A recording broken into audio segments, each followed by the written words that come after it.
Here we go. Welcome back to I'm the Evil Lord of the Intergalactic Empire Anime Review, episode number 6.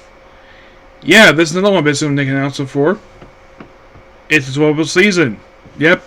I found this out yesterday. This is going to be 2 episodes. This along with Old Country Pumpkin Master Swordsman, and of course the anime I previously reviewed, Yashahiro Dark Elf Chasing the World. All three of these, there was no confirmed episode count.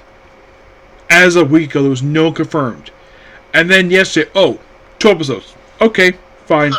Okay. So in this episode, now I tried looking up in the book, like, where they got the scenes from this book. Well, from what I can tell, they adapted one scene from the Honey Trap chapter that was skipped over last week. They put that in this episode. And it was like a little bit in, like...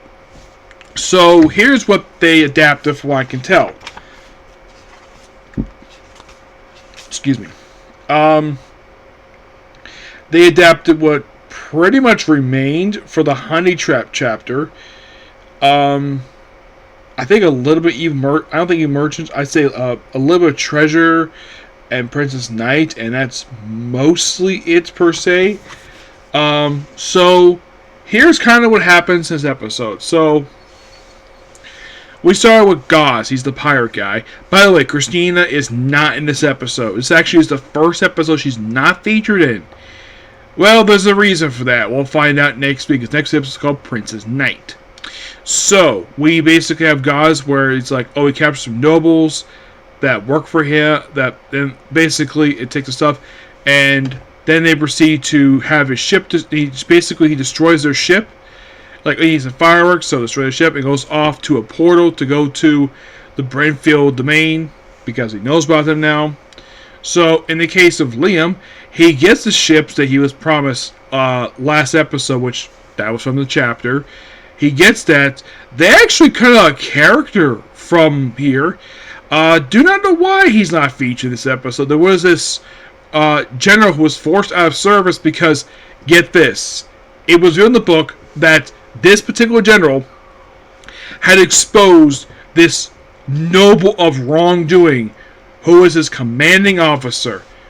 So they kicked him out of the military for that. I'm like, that's stupid. Why the heck would you kick someone out of the military just because he dared expose a noble for being a bad person? I'm like, I'm sure anybody can agree. That's stupid. Yeah, they could come out of this episode. So, they of course also get the ships. Basically, Neelis had promised them 2.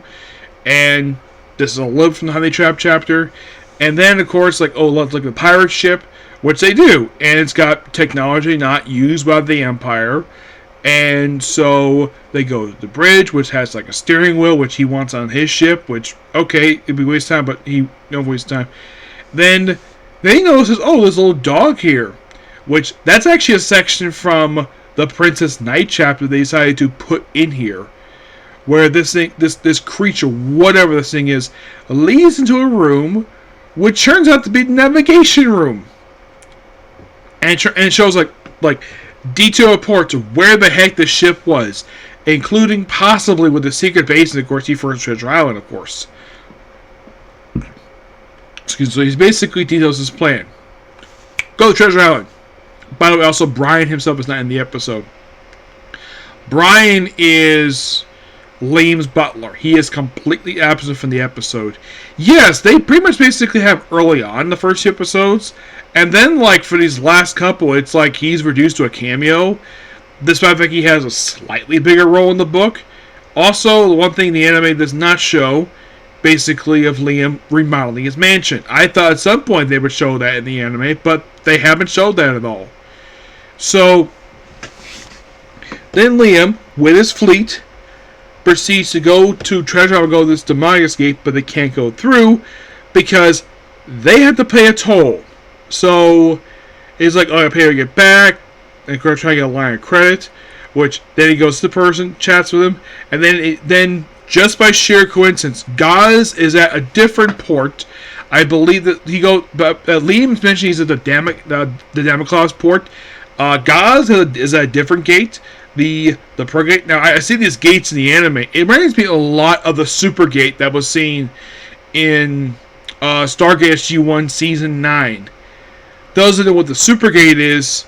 The Super Gate is this gigantic gate in space that can open up a giant wormhole that can cause ships to go through. It was introduced by the species known as the Arai, and also this has also been used in the X-Men comics by the Shi'ar, who also have warp gates.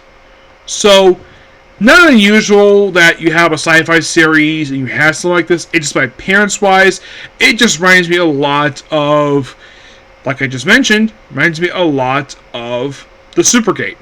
That's the way it's visualized in the anime, that's what it kind of reminded me of. So, though the inside reminded me a lot of the Gateway Bridge that was seen in Atlantis. Sorry, Atlantis, where they had this connector between Earth and Atlantis. Oh yeah, by the way, the thing was destroyed because the Wraith found it. And they never bothered to build a replacement. Nope.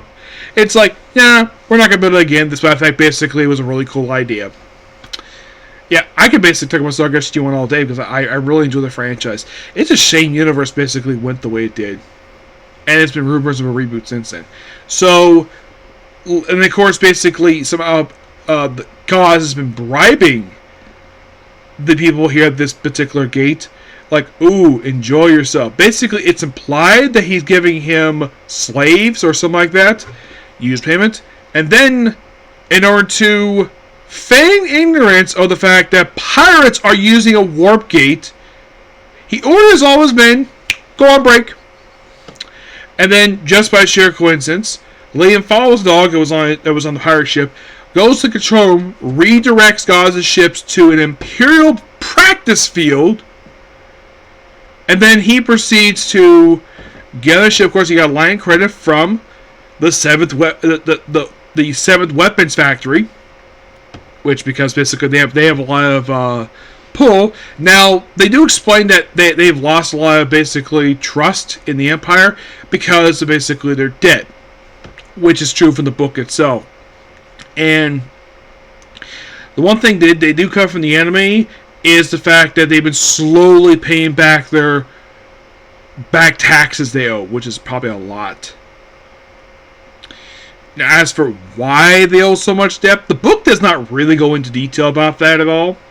So then Liam arrives, thanks, and of course, basically they do like a small little warp, which the way they do the warp in here with like a little open up portal, and they go straight through. This is a space thing. This reminded me of Star Wars, seeing this thing, where they have things like, not going to pop out like they start doing in Force Awakens and Rogue One. This is basically slowly coming out of like a port or whatever, but reminds me of classic Star Wars. Then, of course, basically they arrive at the base, which was just seen in the previous episode, and it was like, oh, there's a humongous fleet basically orbiting, and of course, maroon and inactive. So Liam orders the ships, by the way, his 300 is basically like almost 500 ships here, to destroy this entire fleet, which they do.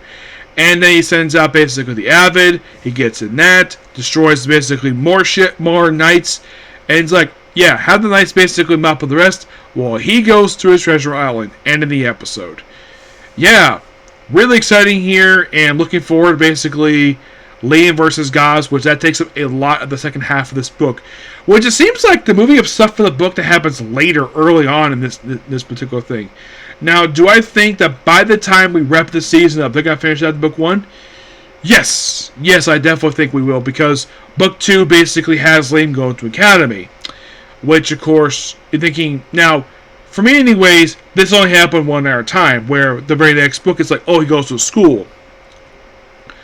And the only series I've seen this happen with the second book of the series is the world's finest assassin gets reincarnated in the world as an aristocrat. The same thing happened in the second book too with that one, though there's a reason why for that one. The other one basically, because he has to. Now in the book basically, like by the end of book 1, he reached the age of 50. Despite the fact he does not look 50, he still looks like he's a teenager. But damn good episode. I really enjoy this one. Yep. So yeah, that's basically a particular review. Please be sure to like, comment, subscribe, turn notifications. Next up, basically, we have... I'm going to go ahead and do this because basically I don't have to go work tomorrow. My Hero Vigilantes. Okay, thanks for you. Bye.